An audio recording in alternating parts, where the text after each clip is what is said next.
Will you pray with me?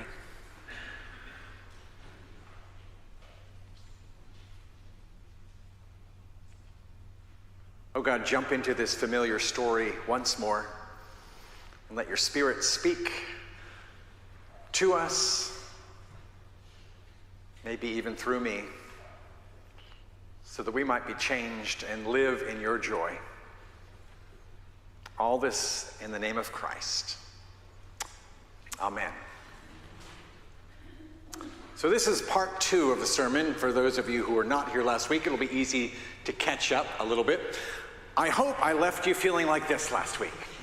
We looked at the parable of the prodigal son, and we took us all the way up to the first 2/3 of the story, first 2 acts, right? And how many of you have just been on the edge of your seats, couldn't sleep this week, and couldn't wait to hear what we had to say about the older brother?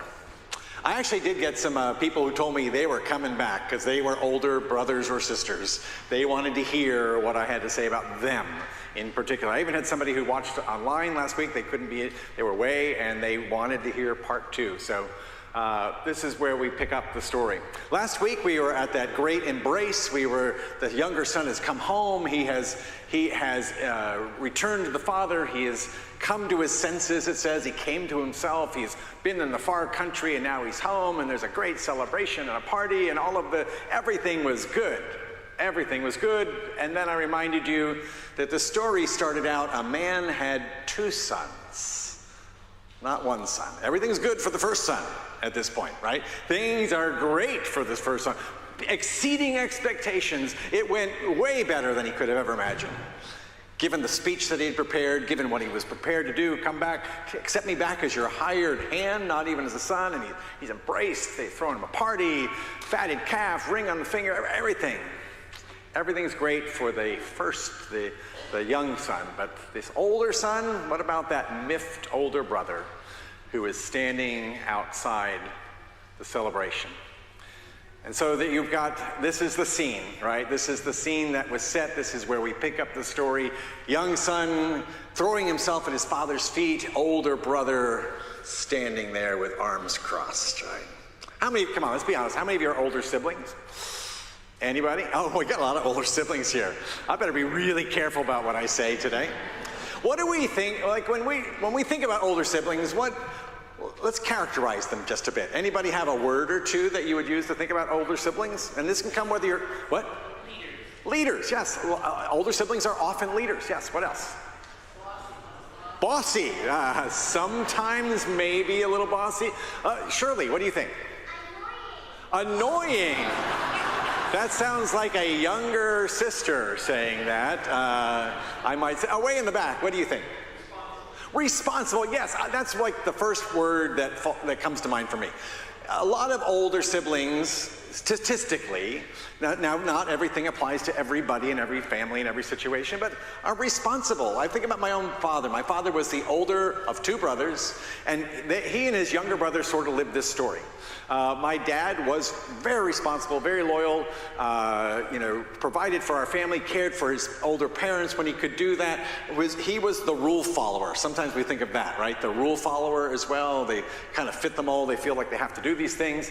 And he had a younger brother who struggled in life, a younger brother who had multiple marriages, who was estranged from children, and lots of that. And my father cared for that younger brother over the course of his life. And when my father was gone, we cared for our uncle too. And so we've kind of lived some of this story in our lives, I know, and not exactly the same way, but we know about older and younger siblings at least. I love this depiction of the older brother looking at the younger son. This is my son, was lost, is now found. And the older brother is saying he's probably going to get the top bunk too, right? He's going to get everything now. He's getting the party, he's coming back, he's going to take over the house, all of that. Now his older son was in the field, and as he came and approached the house, he heard music and dancing, and he called one of the slaves, asked what was going on. It's just a regular work day for the son. He's just doing his job, his normal responsible job. He's doing what he's always been doing. He's been faithful, he's been part of the household, contributing, all of those good things, right? What's going on a weekday that there's a party and no one told me about it? This was not on my calendar. right? This is a spontaneous party that breaks out because as the servant announces or passes on, your brother's come home.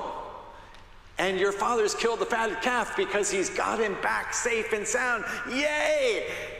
It's not exactly the older brother's response. Then he became angry and he refused to go in. That's his first honest reaction. And let's face it, especially those of us who are, I'm not going to ask you to show your hands here, but let's face it, we have younger siblings who have sometimes gotten away with murder. And we've been that older sibling, that older brother, older sister, and sometimes we've stood outside with our arms crossed, grumbling. Now, for all of you older siblings, I'm not here to demonize the older brother.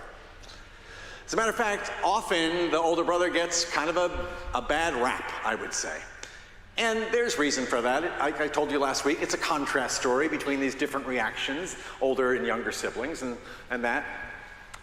He's often made out to be the bad guy of the story, right? The contrast.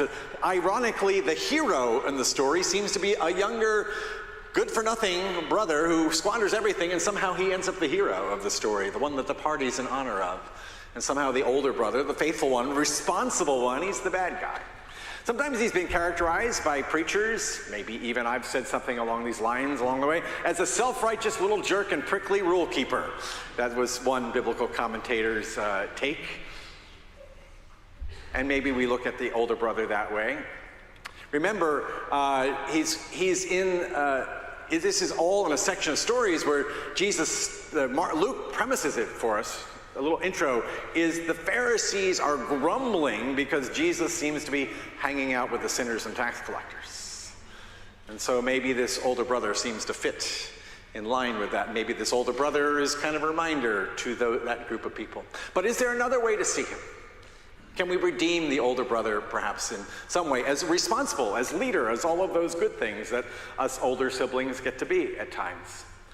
His father came out and began to plead with him, but he answered his father, listen, for all these years, he's got 3 beefs with his dad. Been working like a slave for you, never disobeyed your command, and never got a goat. Never even so much as got a goat, let alone the fatted calf. I never even got a goat that I might celebrate with my friends. Now, in the first instance, he says, I've been slaving for you, and that can come off as kind of whiny, right? How many of you have said, I've been working my buns off here, and what have you been doing? He has a little bit of that tone to it, doesn't it? But it's the same word in the Greek, douleo. It's that Paul uses to talk about his service to God. I've been a servant to God. I've been trying to take care of you, Dad. I've been trying to do my part. It's been an earnest, honest service that this older brother's been asking. I've been a servant here. Doesn't that count for anything? And then he also says this, I've done everything you've asked of me. I've kept all your commands. And if you know Luke's gospel, in just 3 chapters, we're going to get another story where that phrase ought to sound familiar. 3 chapters later, Luke's going to tell us another story of Jesus' parables, the parable of the rich young ruler. And the rich young ruler who comes to Jesus asking, how do I live in the kingdom? How do I get eternal life? And he says, I've kept all the commandments since my youth. And Jesus says, great, but one thing you lack. One thing you lack. Go sell everything you have and give it to the poor. And that rich young ruler is left kind of in a quandary because it says he had a lot of stuff. He had a lot of stuff. And now maybe being a disciple, being part of the kingdom means giving everything away. One thing you lack. And I think there's a little bit of that in this story as well, that yes, the older son has been faithful and obedient and trustworthy and all of those good things, but he still seems to be lacking something. And the reason I say that is he's standing outside the party. That's the first indication, right? He's outside the party. He's angry. He can't bring himself to go in. Now, there is more than one way to cut ourselves off from God's mercy and love, isn't there? There's a lot of ways. Sometimes it's more overt and more obvious, and it is a matter of however we live it out, of going off to the far country, choosing our own selfish ways, becoming self-absorbed, doing our own thing, telling God to take a hike, active, open rebellion, selfishness. That's one way to cut ourselves off from God's mercy. That's us doing that. But we can also cut ourselves off from God's mercy with something good. Sometimes it's our own sense of self-reliance. Sometimes it's our own sense of self-righteousness. We get tripped up on our own goodness. We think we're pretty good, God. We don't really need you that much. Maybe to, sand off some of the rough edges, but mostly we can do this on our own, God. I've been faithful in all things. I've kept all the commandments. I go to church every Sunday. And sometimes we say to God, we don't really need you that much.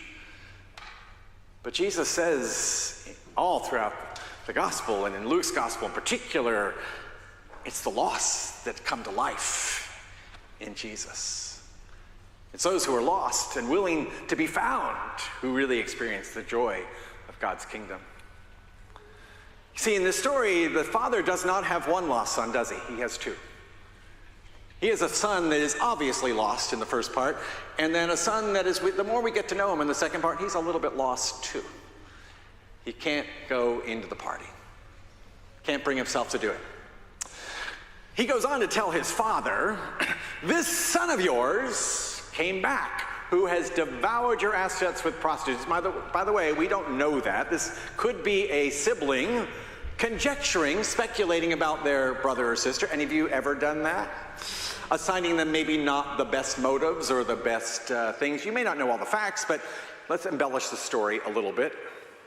We don't get this except through the mouth of the older brother, and so I'm a little suspicious, as maybe we should all be. And yet, he does squander it all, and he says, and you killed the fatted calf for him. And then the father says back to him, son, you were always with me, and all that I have is yours. The father's posture is one not to fight back with his son, but to strike back with mercy and grace and compassion. Have you ever yelled at somebody and then they, in a quiet, consoling voice, speak love back to you? It's kind of disarming. It's kind of disarming. When you're working up for a fight, an argument, and then they don't give it to you, they answer with love. That's what the father's doing. All that is mine, it's always been yours. Even the goats, they've always been yours too. You just had to ask for a party. I would have given it to you. But you've been too busy being righteous and doing all the faithful things, head down. You never stopped for the party. If you'd asked for a party, I would have given you 10 parties. There's a tenderness in the father's response to that older brother. He uses the word teknon, which means child. And the other place we see that in Luke's gospel is when Jesus is lost in the temple and Mary says, child to the 12-year-old Jesus, so glad that you're back here. What were you doing? Child, so glad to have you back.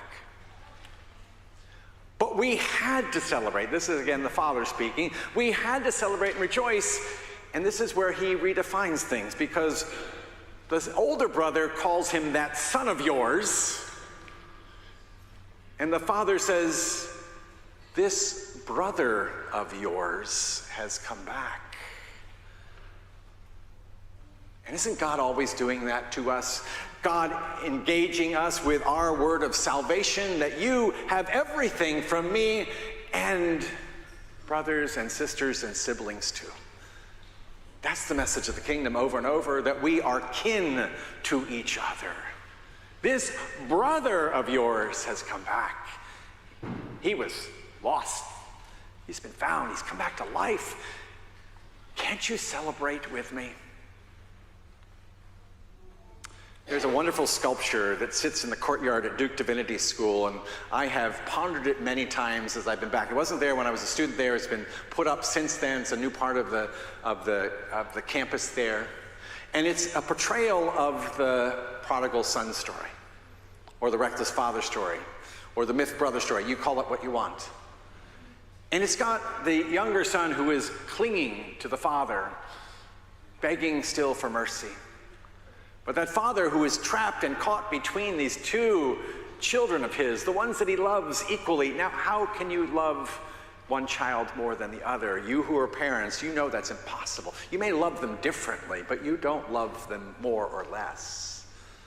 And this father who loves the older brother as much as he loves that rascal younger brother, he is reaching out, even as he's being held, reaching out, begging the arms-crossed older brother, come into the party.